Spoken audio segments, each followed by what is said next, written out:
Coming up, we'll answer the question, could quitting actually help your career? And then what type of jobs are growing in our economy? And should remote tech workers be worried? I'll answer that, and I coach you up next.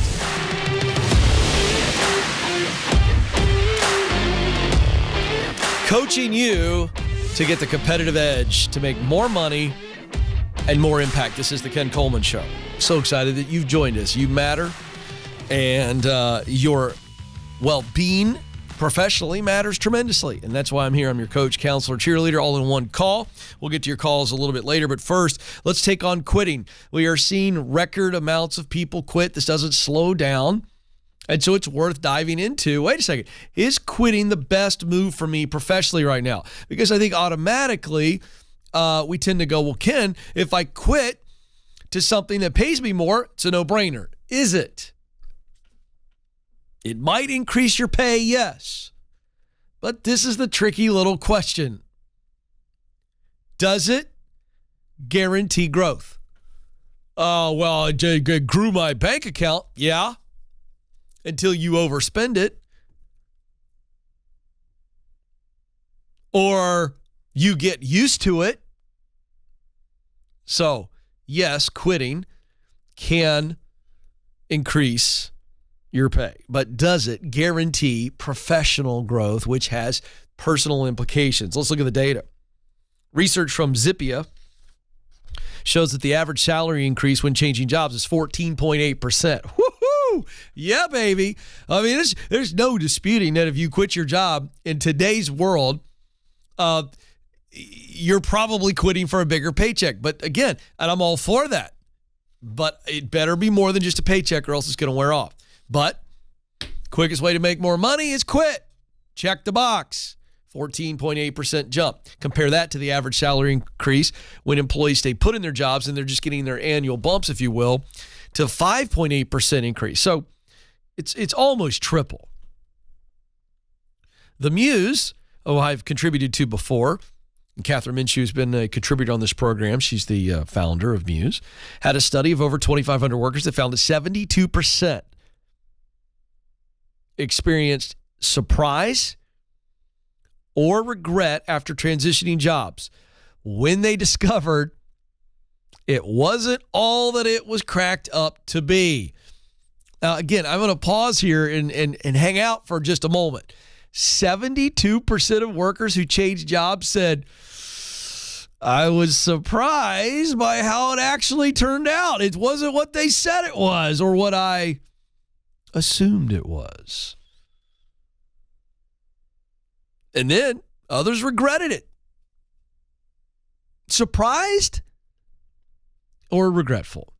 Now, who among us wants to change jobs, get a bigger paycheck, and then go, I thought I was going to do this. They told me I was going to get to do this work. Well, that's being delayed, or now it's been changed. How many times have I gotten that call on this show? Pretty frequently.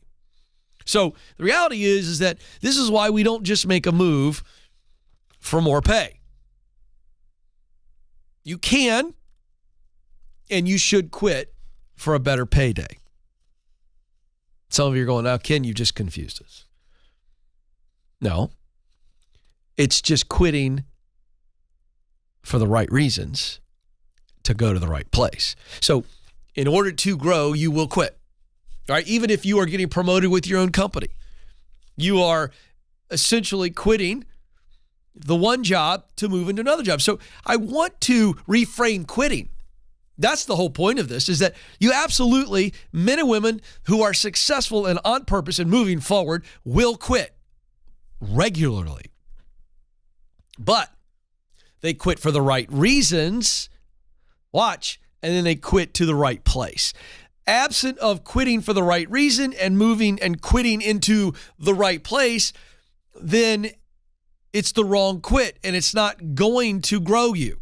Make you more money, yes, but not ultimately grow you. And again, playing this out for those of you who are still a little bit like, I don't know, Ken, like I want that 14% bump. Hey, I want it for you too.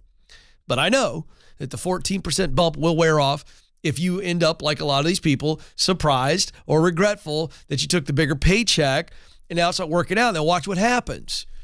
More stress, more anxiety, more disappointment, more regret.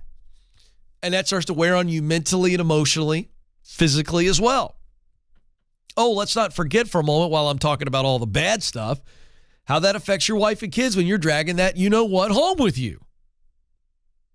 So, quitting, winners do quit. I remember when I was growing up, Alex, my dad used to say this to me, and I've looked it up, and I can't find anybody that you could attribute the quote to.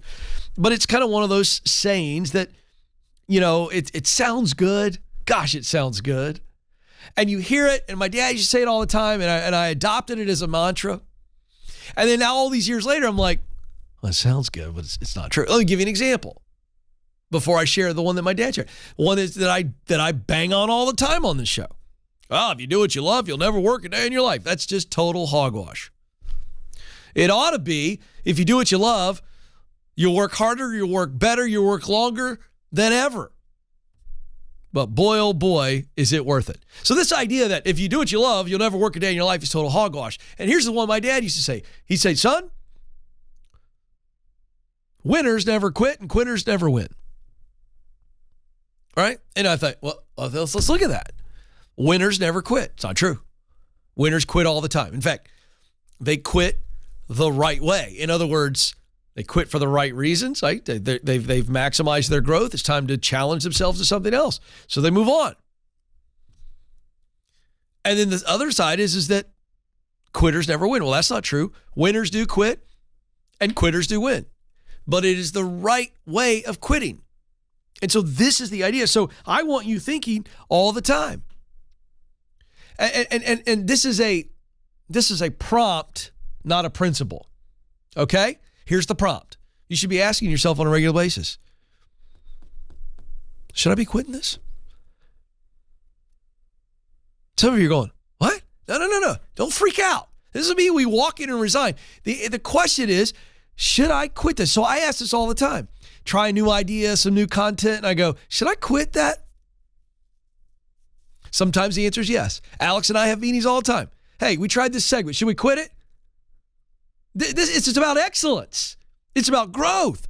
So it's not quit your job all the time, but it's like, should I quit this focus? So should I quit worrying? Should I quit stressing? Should I quit hanging out with these people over there? So I'm expanding this idea of quitting. Hey, our beloved Amanda asked this question recently, and the answer was yes. Now, Amanda didn't quit the Ramsey Solutions team, but she's quitting our show. Am I sad about it? Yes. But I'm happy for her. You know why? She's quitting to our video production team. This is an exact example of what I'm talking about. When Amanda told us and she explained it, while I was sad to see her go because she's one of the most amazing people in the world to be around, she's joyful, she loves on our callers, she contributes to the content. You know what? She's always loved video. Not always. She didn't know it. She knew it, but she didn't know it. But when she got to the point, she was like, wait. And so you know what? Amanda's quitting the Ken Coleman Show, but she's quitting to our video production team where she's going to do what she was created to do. And I'm proud of you, Amanda. And that's what this is all about. This is the Ken Coleman Show.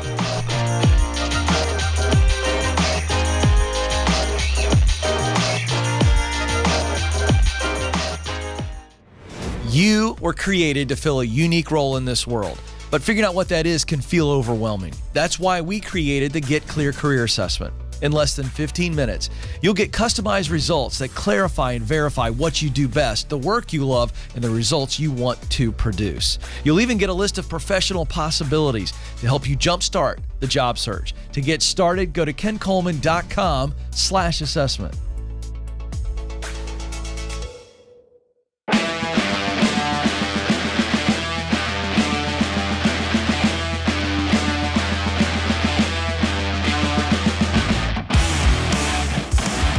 All right, folks, welcome back to the Ken Coleman Show, where we coach you up to get the competitive edge to make more money and more impact. So there you go.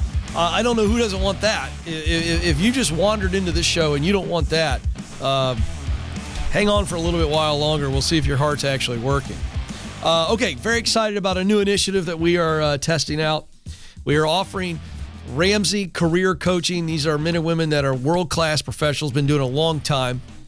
And they are a small group, a mighty group, because I said, hey, would you be willing to partner with me on this? And so this is a great opportunity for some of you out there. Some of you, it's not. You're not ready. Some of you can't afford it yet. That's fine. But some of you out there need a coach to get you to the next level, and think about going deeper, 45 minutes at a time, with men and women who are world-class at what they do to help you see things you couldn't see, help you not just get that perspective, but then a plan for ultimate growth. That's why we created this, and we're going to limit it. It's limited space. If you want in and you want to know more, you don't have to commit, but just go to kencoleman.com/coaching, kencoleman.com/coaching. All right, we got to get to a couple items here. As a man of the people, I have to inform you, we call it in the news.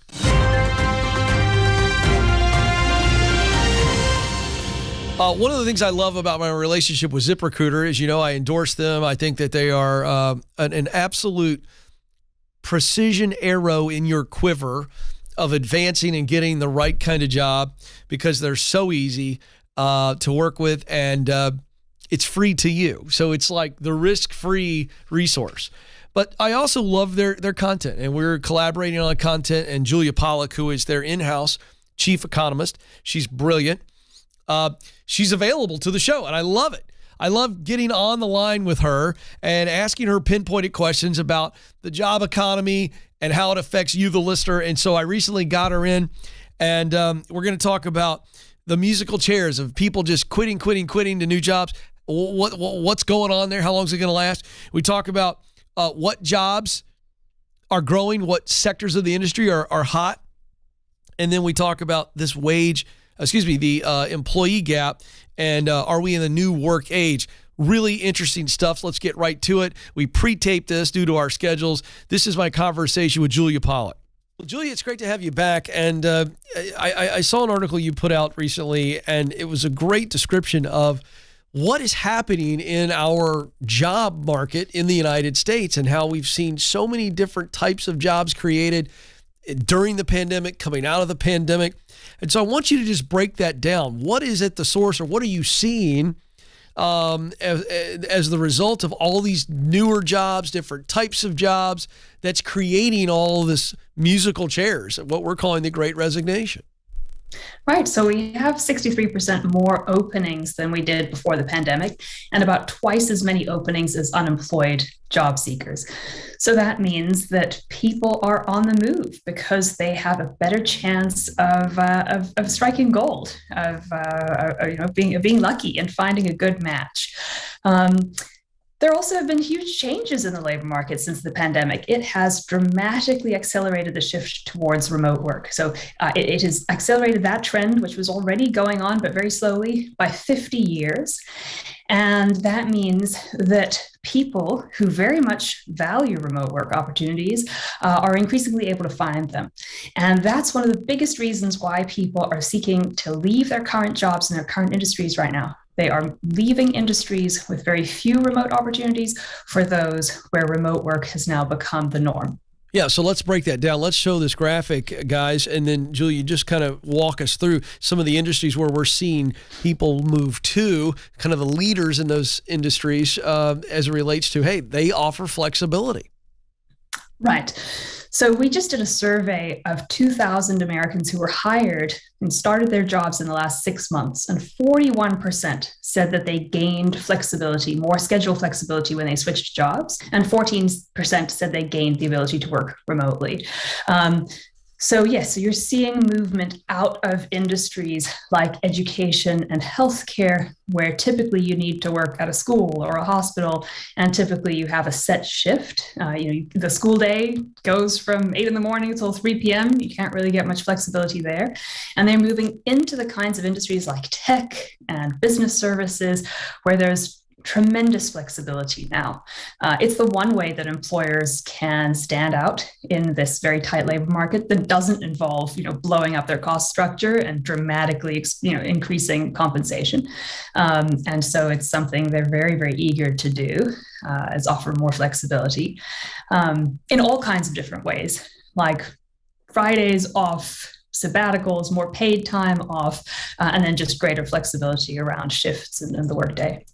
Now, Julia, I've heard other economists, other job experts say this continuously over the last few weeks and months, that we don't see this great resignation or the rate of which people are job switching slowing down anytime soon. So that's going to continue to leave this large gap. And I just wonder, and I don't know that you can even answer, it may be unfair, but what are some of the factors that will need to change to see that gap shorten? Because we hear the Fed saying, well, we want to raise interest rates. I mean, Jerome Powell's going, he's openly saying we raise interest rates, hopefully that companies will stop hiring.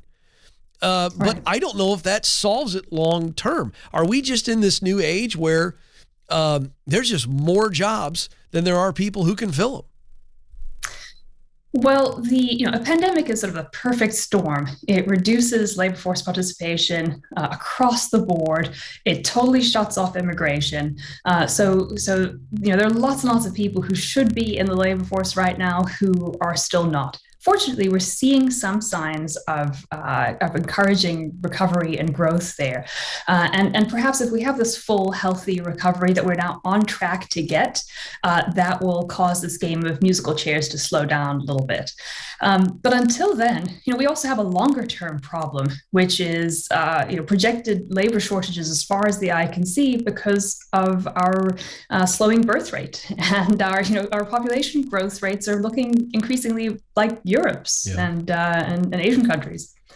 All right, the good stuff from Julia Powell. So why do we cover some of this information? Because I want you to be prepared for the shifting landscape, because the world at work is constantly changing. And if you're not aware of it and you're not prepared for it, I was telling Alex, I want to do more and more of this information, not just, coaching you or motivating you, but informing you, because the world at work is changing. And with the economy and the uncertainty of inflation, the stock market's freaking people out. You got companies that are going to start contracting a little bit, and you got others that are going to keep hiring. But there's this huge gap. And here's the point of all this. There is opportunity. That's what I hope you heard. Tremendous opportunity. Okay, next story I want to go to, and this is from the New York Post, which, the New York Post is an interesting rag. It's an interesting source, to be completely honest with you. So that deserved a paper crinkle just because it is. But this is fascinating. So this is a wake up if you're a remote tech worker. Brian Kopp, the chief of human resources research at the consulting firm Gartner, told the Post, managers believe employees who work remote are lower performers than those that come to the office.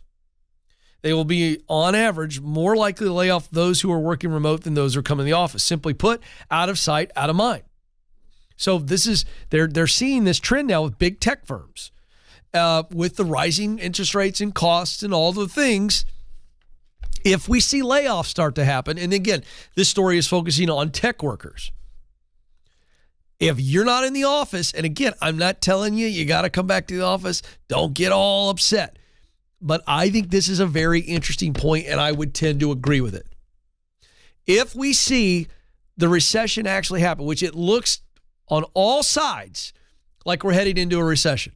I was talking to somebody in real estate, the mortgage business yesterday, laying people off. I'm telling you, if you're a remote worker, you're not in the office, out of sight, out of mind, I'd get that emergency plan ready that we've been teaching about on this show. Start looking at the exits. If I had to exit, where would I go? Just be aware. It is a risk. This is the Ken Coleman Show.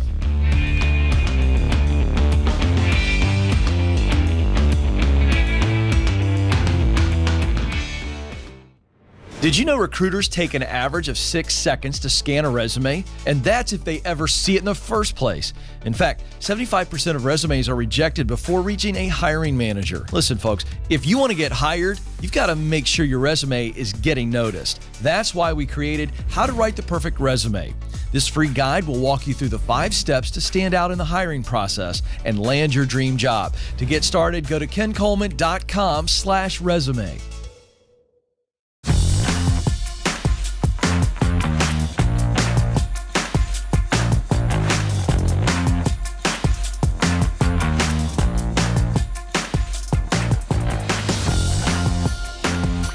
Little dry today. Little dry. Been on a heavy dose of allergy medicine. I don't know what the deal is, folks. I'm just going to call it out. I know that I've been stuffy for a good while, and I'm trying to get to the source of it. But as I was coming back to break, I was feeling a little parched. So just a warning, I may take a swig or two in our coaching calls today. I'm particularly dry. I don't know what the story is, but glad you are here. This is our coaching session. You get a chance to call in. I want to tell you that no matter how gross the situation, how turbulent the situation, how sensitive the situation, I want to help. And if that's you and you're feeling really, really stuck in the moment, we really want to focus a lot of our calls on those types of issues. Horrible boss, toxic culture. I'm afraid, Ken, I don't know where to go. I've had a horrible experience. And I also want to tell you, if let's say you're in a good place now, but you've got a horrible experience that you left and now you feel safe on the other side of it. Gosh, I'd love to hear those stories. We're really wanting to shine a light on horrible bossery. Because it's a scourge, it's a plague. So we'll protect your name, industry, the whole 9 yards.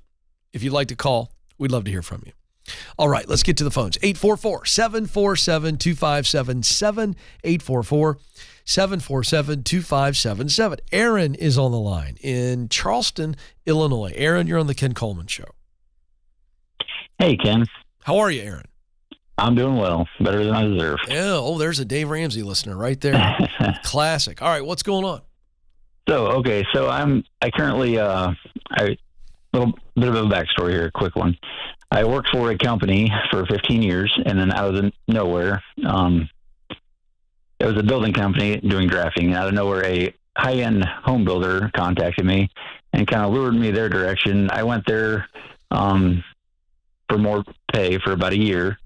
And then the previous company did some ownership moving around and offered me a position to come back and work for them as a drafting manager for yet more money. And that's where I currently reside, and I'm happy as can be.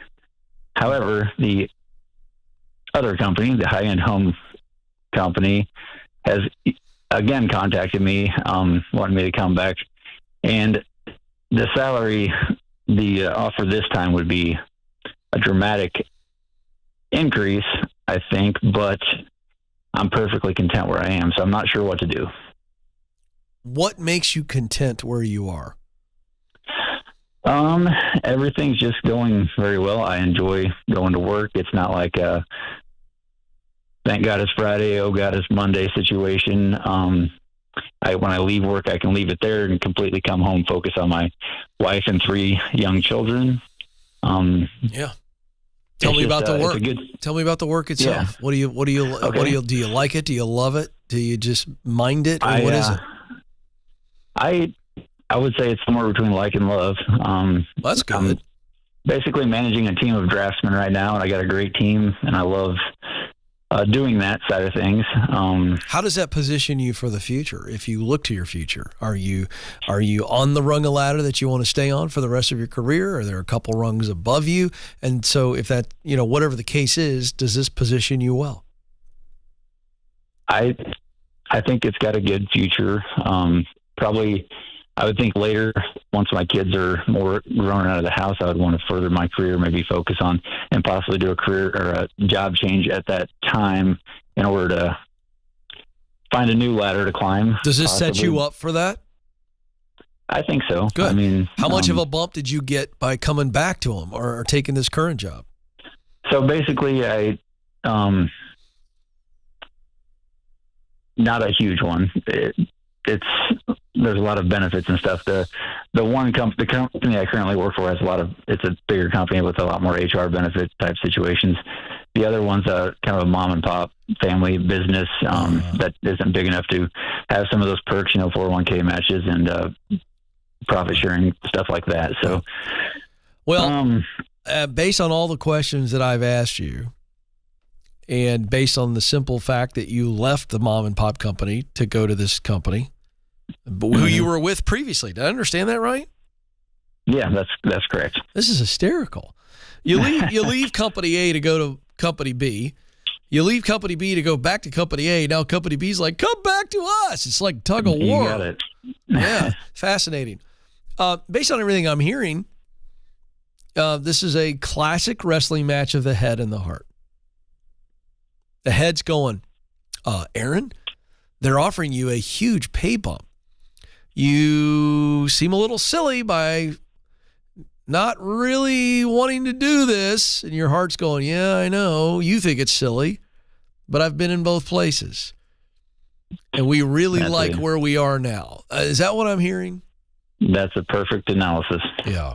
Well, what have I told people? Have you ever heard me tell people when it comes down to the head and the heart, we let the head do the logical work and gather all the information, and then we let the heart decide. So the head's important. The mind, the brain is important as it relates to gathering and analyzing. But we always follow what, Aaron? Follow your heart. Follow your heart. It's on the basketball right over my shoulder there. Coach K signed that to me, the legendary Duke coach. I had no idea that 20 years ago when he signed that it would be a mantra of everything I do every day. So I do believe in trusting the heart once the information has been gathered. I feel like you've already gathered it. I feel like you were leaning that way before you called me, but you called me just to see if your heart was making sense. Is that right? Yeah, that's right. Part of it feels like as a father and a husband, part of me thinks I need to provide the best living possible for my family. But you are. Yeah. Because you being fully engaged at work, you being able to leave work at work, and being the best husband and best father as a result of that, in this season, to you, it's very clear that is the best living. It's not the best bank account. You didn't say, as a father, I feel like I've got to have the best bank account. You said, as a father, I feel like I've got to provide the best living for my family, and this makes you more present. This makes you healthier and happier. It's a no-brainer. Very true. So money is not the ultimate indicator on this. So I'm proud of you, man. I'm excited for you. How old are your kids? 6, 4, and 2. Can I just tell you, as a dad of a 16, 14, and 13, there are days where I openly lament how quickly it goes. It goes fast. Yeah. And some days I would like to have a 6, 4, and a 2 again. I'll let you borrow mine. Yeah, you say that. You say that, but I'm telling you, as a dad who's gone before you, Alex has got, his kids are getting older. He's got a couple of teens. I mean, it goes quick, man. Savor this moment. I think this is a great decision for you and those kiddos. I'm proud of you. Thank you for listening. Thanks for calling the show. You're a good man. You're a good husband and a good dad. Stay where you are. The best is yet to be. Yeah, I'm not trying to be sappy, but I think it's important because I'm thinking back on my own journey, Alex. When I started into this dream of being a broadcaster, I had a 5-year-old, a 3-year-old, and a 2-year-old. And there were opportunities that I passed. There were times that I chose to slow down my career chase, the dream, because I knew I would regret it. Now, I didn't, sit there and go, I'm slowing down, but I chose family. I chose the kids. I chose Stacy and time with them when I was needed most in the home because I knew that I would regret it and I knew it would have a negative impact. And you know what? It did slow my journey down, but it made it so much more rewarding because I had to wait for it. Always choose family. It's going to work out. This is the Ken Coleman Show.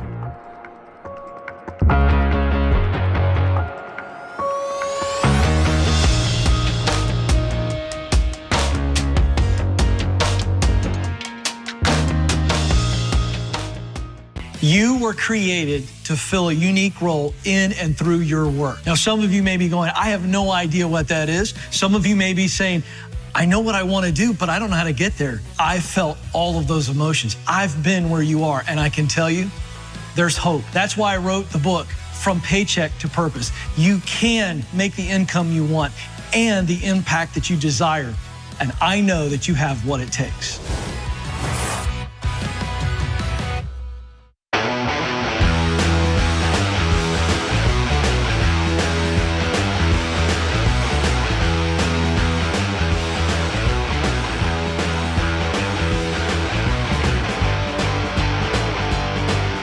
Welcome back to the Ken Coleman Show. We are having a fabulous conversation offline with the team in the booth.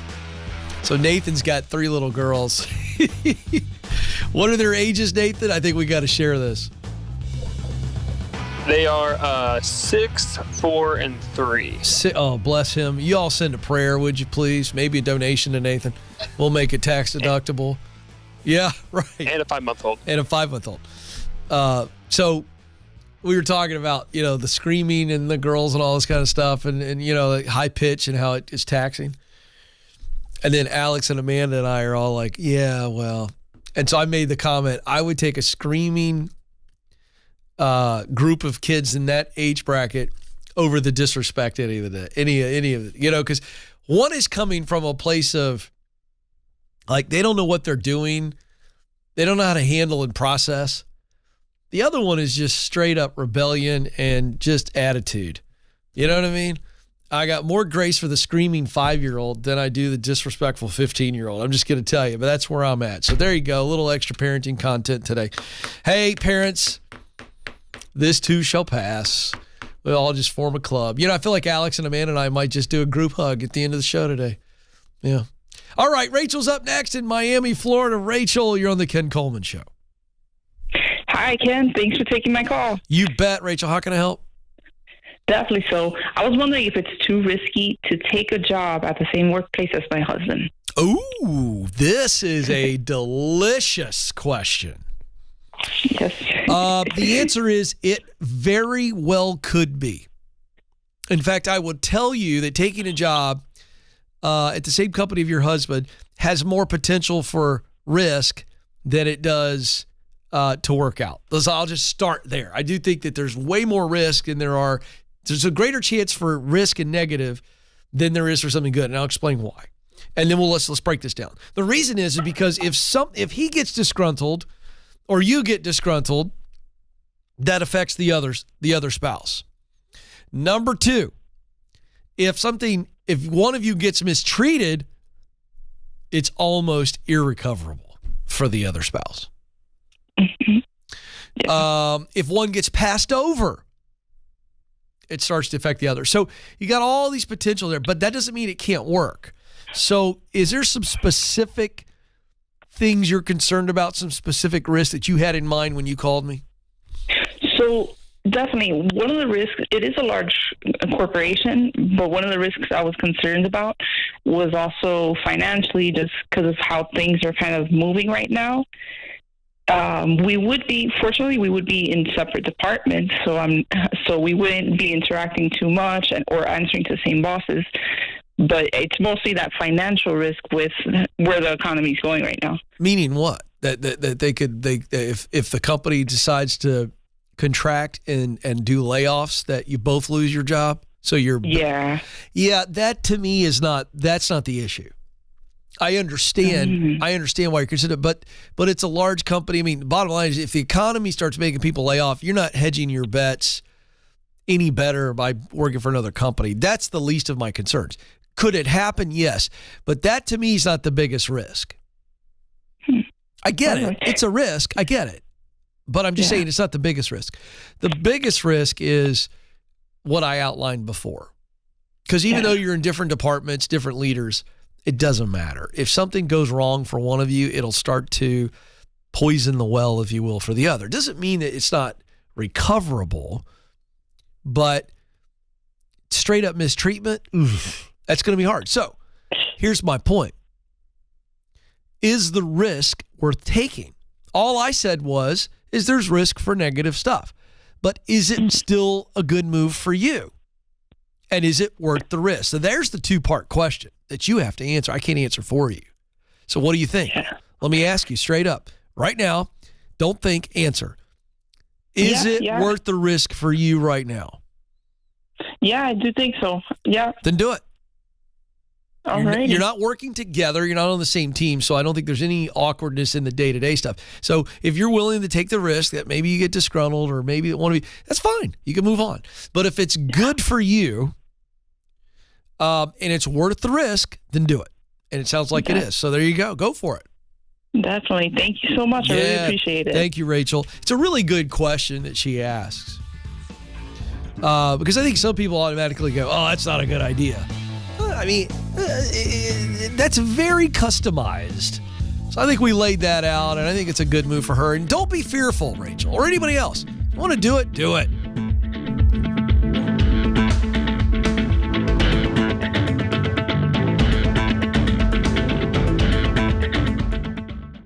Do you know what you were born to do?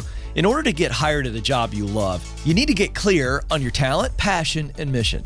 That's why our team created the Career Clarity Guide. In just a few minutes, this free tool will walk you through a process to discover what you do best, talent, the work you love to do, passion, and the results you want your work to produce. That's mission. Then you're going to feel way more confident throughout the job search process. To get started, go now to kencoleman.com/clarity.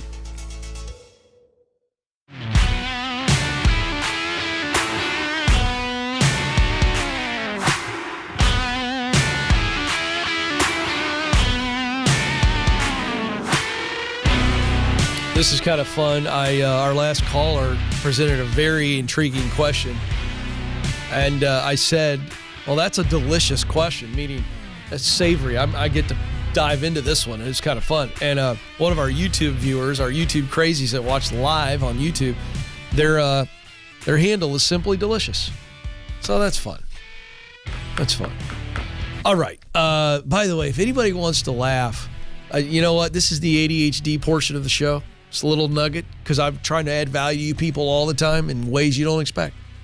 If you've never seen Steve Harvey's stand-up routine where he talks about a guy in his neighborhood whose nickname was Delicious, and he just goes off on how a grown man can't have a nickname named Delicious, it is as funny as you could possibly imagine. Go look it up. That's just, if you need a little mental break or you need a little pick-me-up, Steve Harvey there for you. Thanks to Ken Coleman. There you go, folks. I'm here for you.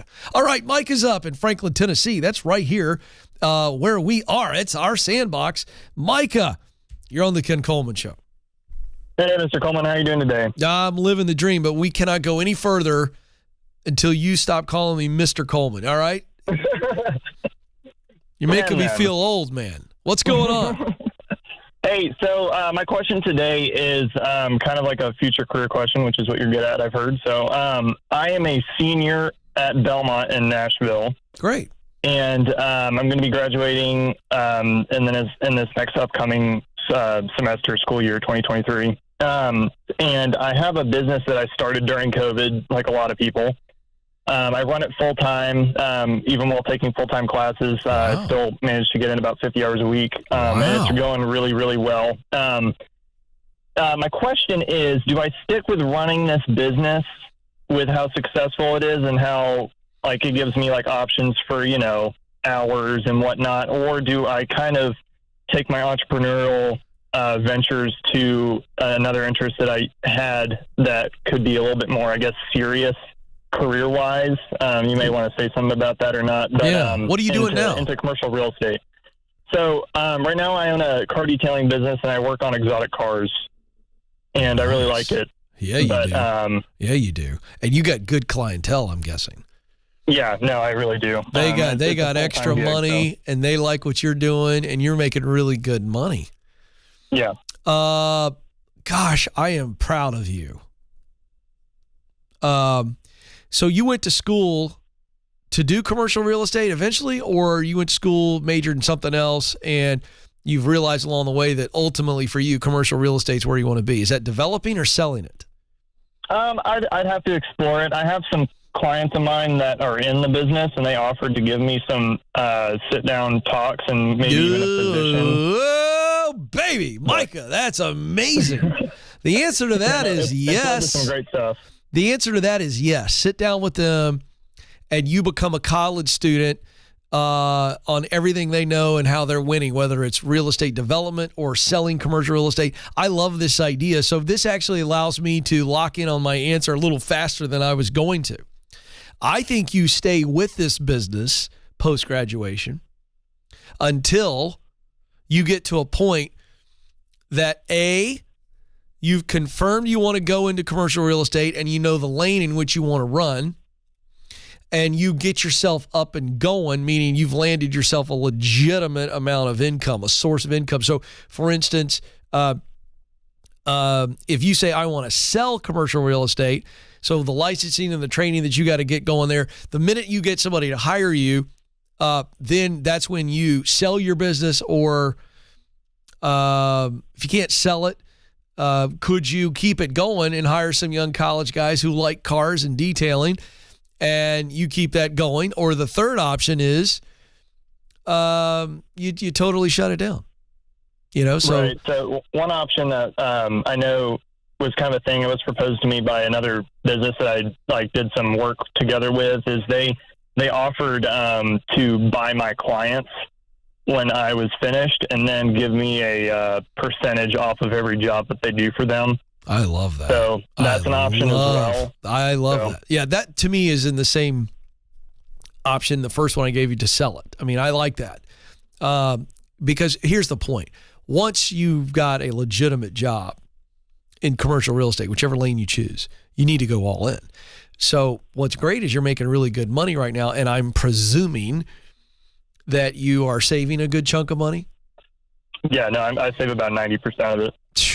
So see, I'm going to college for free, so I don't have any college debt or anything like that. So let's say you choose the real estate sales option, and you're not making anything until you sell anything. Doesn't matter, because you go all in for 3 months, and you're going to be crushing it, and you're living off of your savings to get you going. So yeah, I'd stay with it until you know that you know that you know that you know which path you're going to take.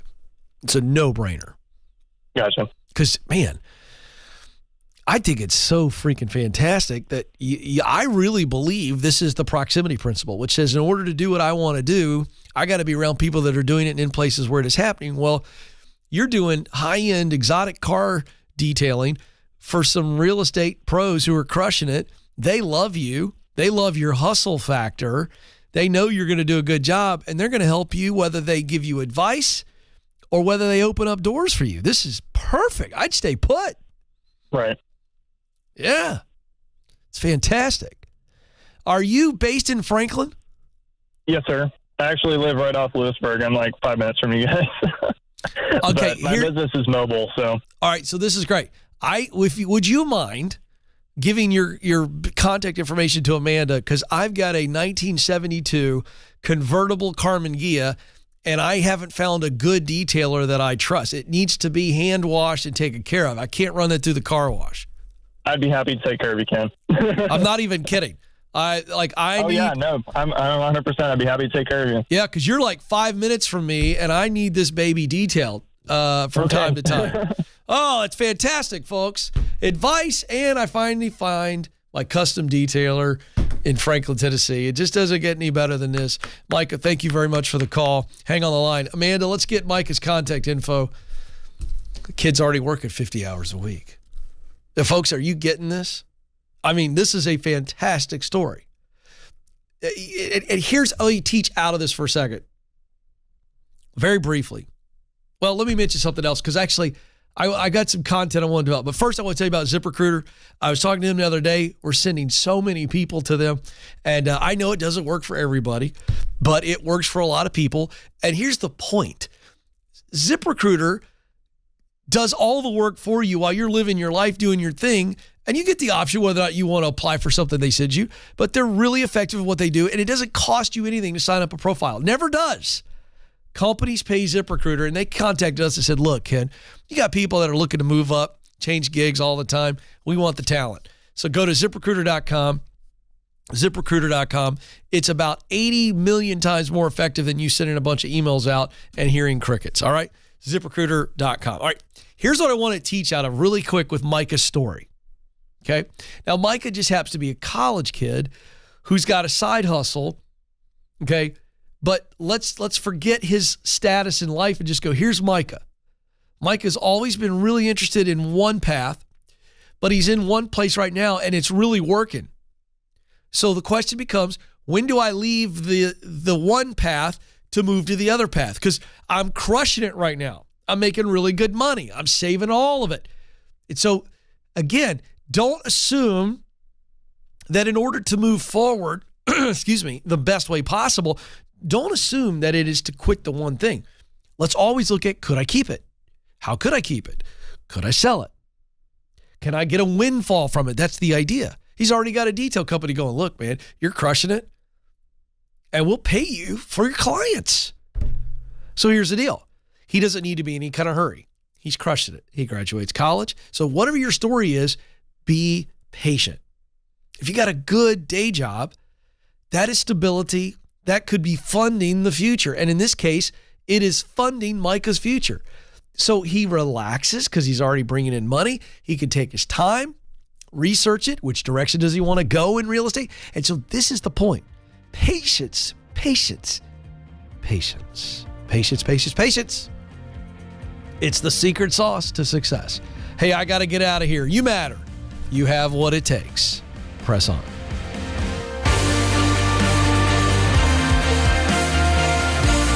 Thanks for listening to The Ken Coleman Show. For more, you can find the show on demand wherever you listen to podcasts and watch the show on YouTube. You can also find Ken across all social media by following @Ken Coleman.